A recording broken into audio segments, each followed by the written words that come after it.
Bueno, ¿cómo están, chicos? Vamos a dar inicio a nuestra clase número 3 y me pareció propicio, antes de comenzar con el plato fuerte de lo que es finanzas públicas, poder hacer una diferenciación entre lo que son los conceptos de Estado, pueblo, territorio, nación, sector público. Necesitamos diferenciar estos conceptos y tenerlos bien en claro, y además necesitamos ubicar a las finanzas públicas dentro de uno de ellos para así poder estar bien centrado en lo que estamos estudiando, ¿sí?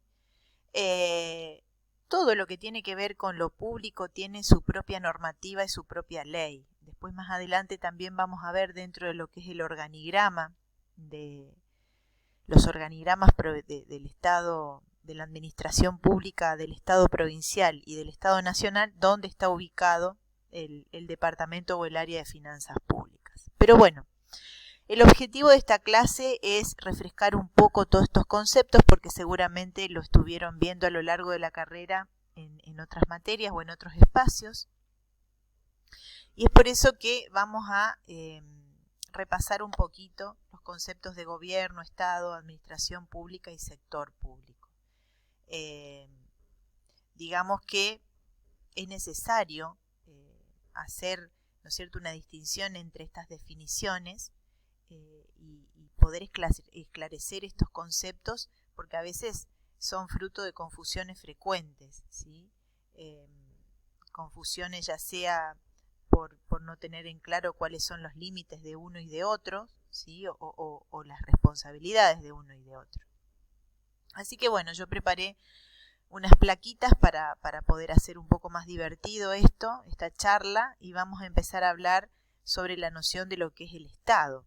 Y cuando nosotros hablamos de Estado, existen infinidades de definiciones y de conceptos y de autores, ¿sí? Porque la doctrina o los diferentes autores hablan del Estado, a veces mencionándolo como el Estado como sociedad, otros el Estado como producto social, el Estado como superestructura máxima de nuestra sociedad, como un género de sociedad, como garantía de ciertas libertades. Es decir, hay un amplio abanico en cuanto a cómo podemos definir al Estado. Yo tomé más que nada en estas plaquitas un apunte de Villegas, ¿sí? de Regina Villegas, que habla del Estado y hace referencia a que el Estado es una y la primer persona jurídica, y como tal es sujeto de derechos y deberes. Este autor establece que el Estado es una corporación ordenada y organizada política, jurídica y administrativamente, ¿sí? Es decir, es esa figura que tiene un poder superior, originario y jerarquizado, necesario para la estructura de una sociedad, para darle forma a la estructura de una sociedad, para ejercer soberanía nacional.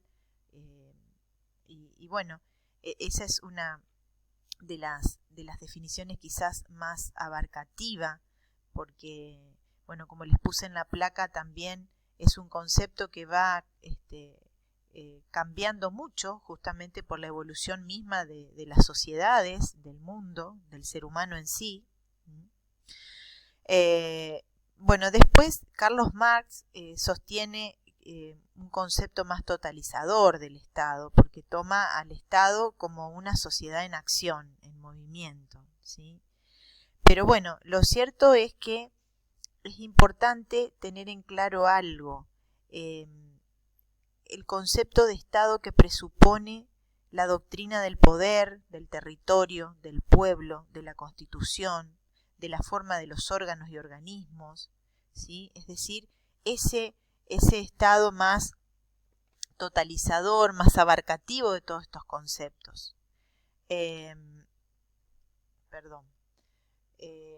Otra cuestión importante a tener en cuenta es la composición del Estado, como yo les puse acá, los elementos que conforman el Estado. Y allí aparecen estos conceptos tan importantes como es el concepto de pueblo, de territorio, los fines que va a tener el poder y la soberanía que son propios del Estado, ¿sí? Es decir, estos son elementos que van a interrelacionarse entre sí para darle vida a lo que es el Estado. Vamos al primer elemento, vamos a definir lo que es el pueblo, ¿sí? El pueblo en el sentido social es como les puse ahí, somos todos, ¿sí? Somos el grupo de personas humanas, somos esa institución social que le da vida al Estado, porque si no el Estado no tendría razón de ser. Es el conjunto de personas que se establecen en un lugar determinado, en un territorio físico, pero principalmente es el conjunto de personas, ¿sí? Jiménez Castro decía, existiendo el pueblo existirá el Estado, porque de lo contrario no tiene razón de ser. Cuando al pueblo le agregamos un territorio determinado, ¿sí? Es decir, un territorio, un espacio físico, ligados a costumbres e intereses comunes, a la regionalidad de un territorio, allí constituimos lo que llamamos nación.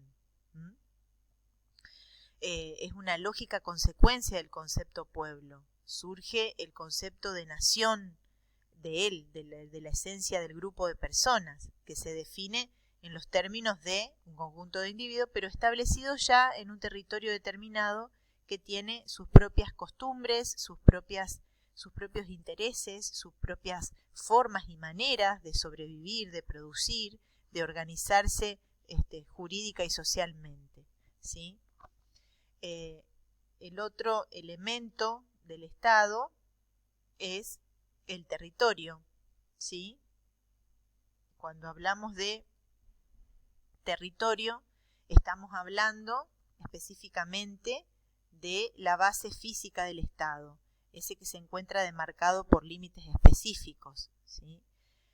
Acá también existirá Estado si existe un territorio determinado donde esté ese grupo de gente que hablamos anteriormente y que constituye el pueblo. Si no, de lo contrario, si no existiría el territorio, no existiría el Estado, ¿sí? ¿Por qué? Porque el territorio, con sus límites físicos, me va a delimitar el ámbito de ejercicio del poder y de la soberanía del Estado. A ver, este territorio tiene también elementos. Esto lo habrán visto también en geografía o en algún otro espacio. La composición del territorio es el suelo, el subsuelo, el espacio aéreo, las aguas territoriales. Todo eso componen el territorio físico, ¿sí? Es lo que me va a delimitar justamente el poder y la soberanía del Estado. Otro de los elementos son los fines, ¿sí? Los fines que va a tener el Estado. Bueno, acá podríamos hablar mucho, pero los fines del Estado, considerándolo como institución social, van variando muchísimo por esta evolución que acabo de mencionar, a través de las distintas épocas. Han generado al mismo tiempo muchas polémicas entre los diferentes políticos, entre la diferente doctrina, ¿sí? Se ha dejado a un lado la concepción totalizante que rige en los estados socialistas. Qué sé yo, qué más les puedo decir. El Estado incluiría alcanzar metas de desarrollo económico, ¿sí? Ese sería, digamos, el ideal de Estado, tales como la ocupación plena, la autonomía económica, la igualdad de oportunidades para todas las personas, la seguridad social. Ese sería un Estado ideal futurista, ¿no? Pero bueno, yo les puse acá que el fin fundamental del Estado consiste en constituirse como un instrumento efectivo de promoción humana, social e individual en el plano político y social, que un poco, ¿no es cierto?, estaríamos resumiendo todo esto que yo les acabo de decir, que serían los fines del Estado. Otro de los elementos es el poder.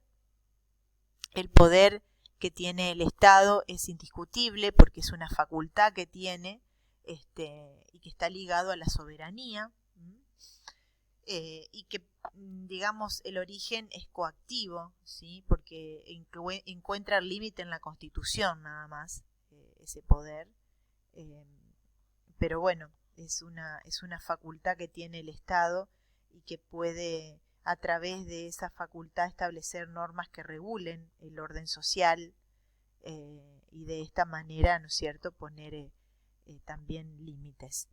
La soberanía es otro de los elementos, aptitud exclusiva que posee el Estado, en virtud de la cual procede a la autodeterminación y autoobligaciones jurídicas.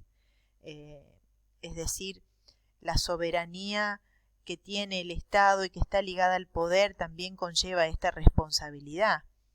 Y los límites al poder del Estado, dentro de los cuales ejerce esta soberanía de la que estamos hablando, como les dije recién, lo encuentra en la Constitución y en las leyes, ¿sí?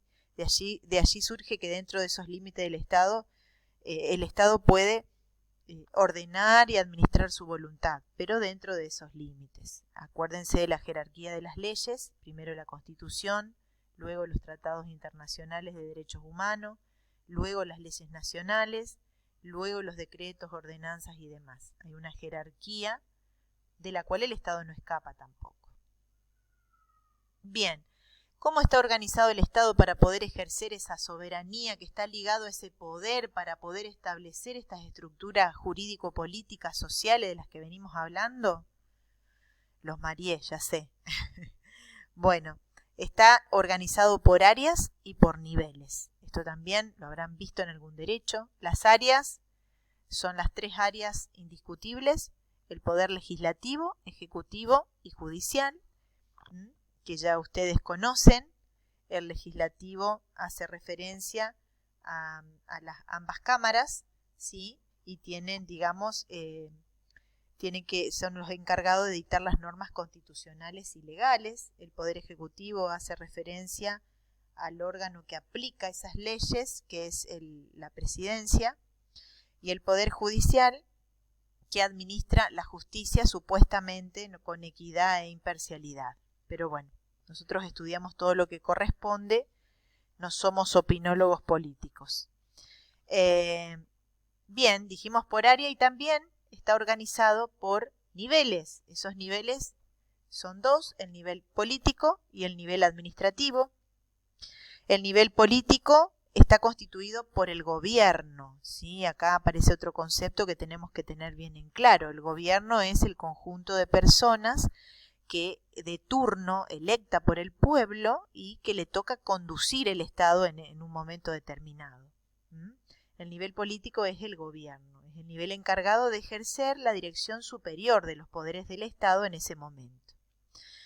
Y voy rápido porque tengo 15 minutos para grabar con esta aplicación. Y el nivel administrativo, que está constituido por la administración pública. Y ojo acá, nivel administrativo, administración pública, ¿quién estará acá? Es la actividad administrativa que realizan los órganos del Estado y que constituyen el sistema técnico y logístico imprescindible por las decisiones del nivel político, ¿sí? Acá vamos a ver después con los organigramas de las diferentes áreas cómo está compuesta esa administración pública, porque es muy interesante, ¿sí? Bueno, el gobierno, que es otro de los conceptos que tenemos que diferenciar, que se los acabo de mencionar, es la parte del Estado que asume en realidad toda la dirección política y administrativa del mismo. La administración pública. Y me faltó un poquito la definición o la diferenciación del sector público, que lo van a estar ustedes buscando como tarea, ¿sí? Ya tengo que ir terminando la exposición. La idea es que a través de un foro todos participen contándome dónde ubicarían a las finanzas públicas y me den un concepto de sector público. Nada más.